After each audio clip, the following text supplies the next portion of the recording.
Hi there, this is John Heinrich calling, recording from the Small Business Success School. It's been asked by our fans that we do a 2025 business outlook, and here we are on the 2nd of January 2025, talking about 2025.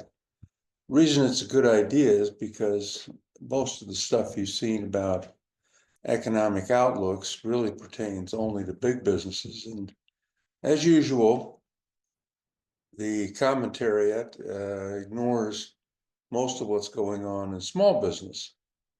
And we are the engine that drive most of the economy. So here we go. First of all, there's what's known as the Trump effect. We're already seeing it.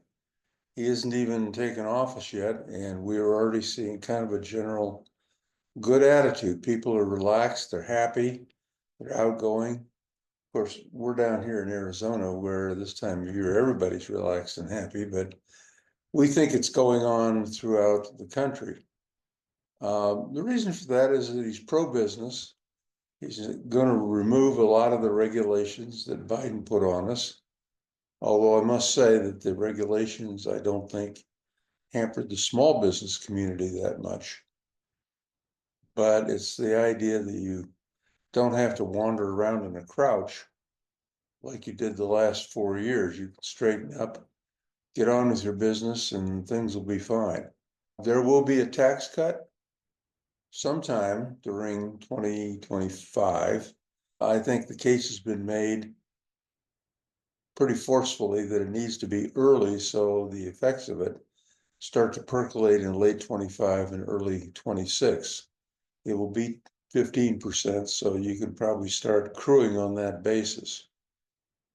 There will probably be other changes to the tax law that go along with it, but we really don't know what those are at this point. Secondly, what kind of growth would you expect? Nobody's really saying, but the big guys are projecting growth of around 3%, I think, in the gross domestic product. So you should probably try to grow more than that. Secondly, or the price increases are probably going to be in the vicinity of 2.5 to 3%. So if they're 2.5 to 3% and you grow only 3%, you're basically treading water from where you were this year. And that's never a good idea because your competitors might run over you. Anyway, you should really realistically try to grow about 10% a year. If you do better than that, that's good. If you do worse than that, that's less good. Higher than 10% is always good. So that's the way we look at it on that basis. Now, because we expect the growth to be higher than what's forecast for the big people, you should probably rethink and relook all your marketing plans, make sure that you're boning up and have good perceptual marketing programs in place for all of your product lines. And that means perceptual marketing means you're looking at marketing as your customers would look at it, not as you look at it, but as they would look at it. Secondly, you should tune up all of your salespeople so they don't miss any opportunities. Take Connie Kadansky's good course on training your salespeople. It's really good and it's dead on. So on your salespeople, keep the best performers, work with them, try to do the best you can on the worst performers, but don't spend a lot of time on them. If they seem to come around, that's good. If they don't, then release them and tell them to go do something else for somebody else. You can't train everybody optimally, so work on your best people and spend your money there. On your people per se, make sure that they are all happy in their jobs and they are well educated, well trained, and especially well supervised, because poor supervision is a problem. In fact, it's interesting because we've had uptick in people looking at our supervisory course and doing it right in the first time in the last month.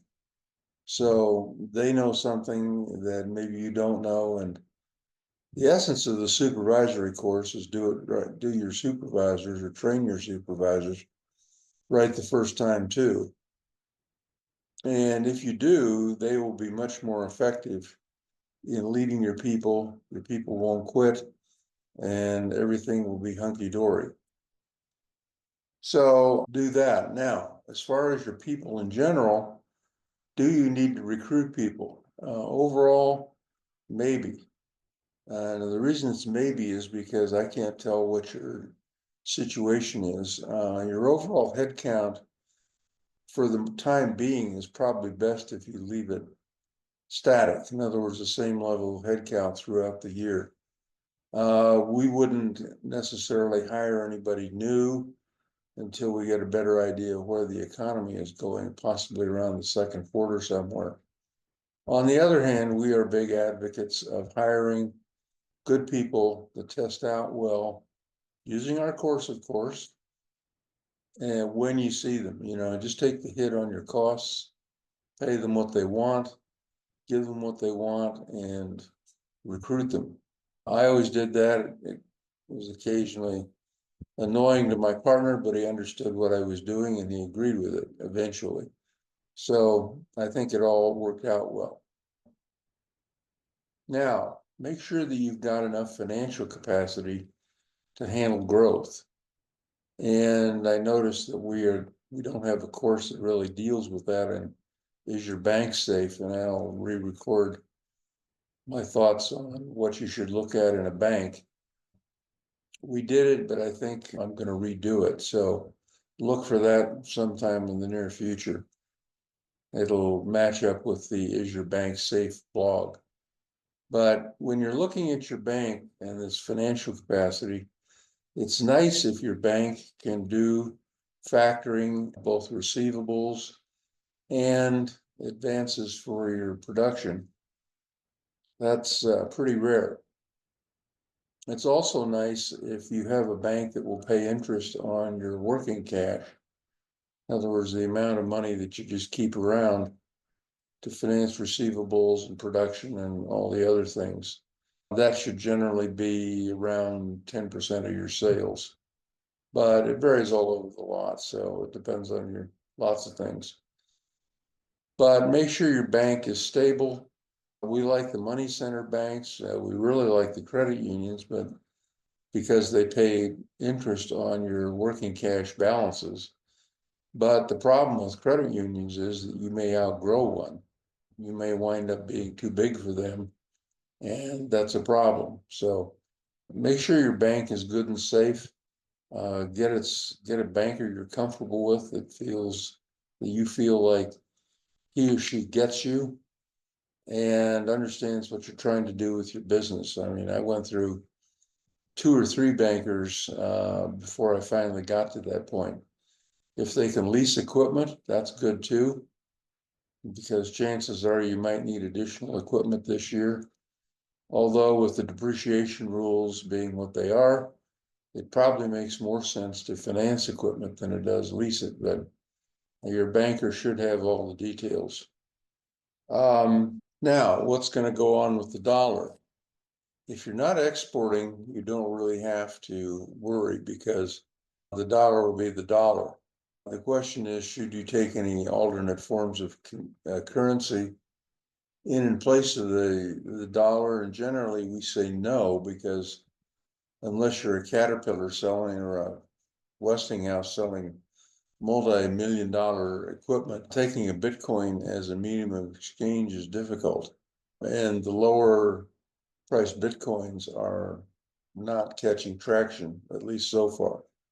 So we are not a big fan of using Bitcoin. If you want to invest in it, that's fine, but that's another subject for another time. We don't really get into investment policy.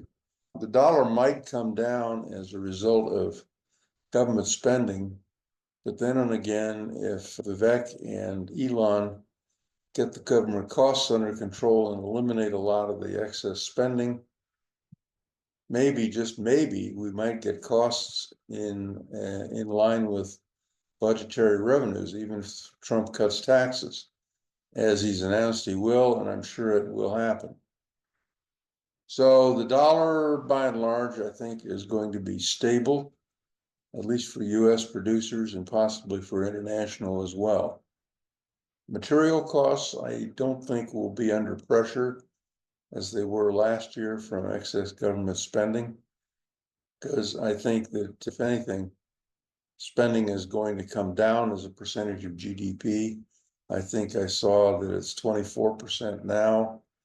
It's historically run around 20%, which would mean cutting about $2 trillion out of government spending, which seems to be the number that Vivek and Elon are targeting. That will be nice because that will basically eliminate the government deficit. And if they eliminate the government deficit, that is going to put less pressure on your monetary rates and allow banks to actually lend to businesses, which is a novel concept. So I think your export markets will continue to be strong. For most of you, it probably means Mexico or Canada, although the Chinese are out there. And if you have a technological advantage of some sort, be wary of Chinese inquiries. We had one to take courses, they were picking our brains, calling from Beijing recently, and frankly, we just told them to take our course on starting a business because they, of all people, having stolen one of my companies along with the courses, are not going to get any particularly special treatment. So trust but verify on the Chinese. They're there, they will probably be in the markets for your products or services, and go carefully. If you're in retail by and large, I think is going to be a little bit more of an adventure, as opposed most of this course so far has been all wholesale business to business. And if you're retail, it's going to be probably a little bit more challenging because I think consumers are cutting their retail spending a little bit, or they're at least not accelerating it as they were. So you might find it a little more challenging. Beef up your service levels. Take a look at our extreme service course, because that shows you how to price for the level of service that you think you want. And generally, beef up your service wherever you can and you think you can price for it, because in the long run, service is what's going to differentiate your total offering from everybody else. The last thing, of course, is, a self-plug, not necessarily our peer groups, that's Solutions Forum, but get into a peer group. We happen to be the ones who specialize in small business, so we know small business best. We've done over 90 companies in 21 years. We think we know what we're doing most of the time, so give us a call. We are available not only in person here in the Phoenix area, but we are available from over a Zoom room, which is 819-907-3230, passcode Solutions F. So basically that is about it for our outlook. The bottom line of it all is that we think it's going to be a good year.